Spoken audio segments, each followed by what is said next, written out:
Jambo ryatubwiye ati maze arambaza ati mwana w'umuntu mbese aya magufa yabasha gusubira kubaho?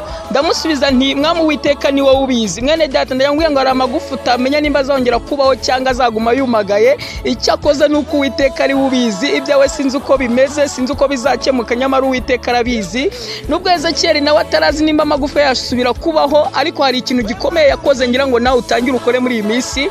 Ku murongo wa 10 biratubwira ngo nuko mpanura uko yantegetse maze umwuka uyinjiramo. Haleluya. Ndayambwiye ngo tangira uhanure nkuko Imana igutegetse, nigutegeka gusenga uhanure gutyo, nigutegeka kwiriza ubusubi hanure gutyo, nigutegeka gushima hanure gutyo, kugeza ubwo umwuka wongeye gusubira mu magufa akongera kubaho. Imana ikugire neza, komera bizacamo. Amen.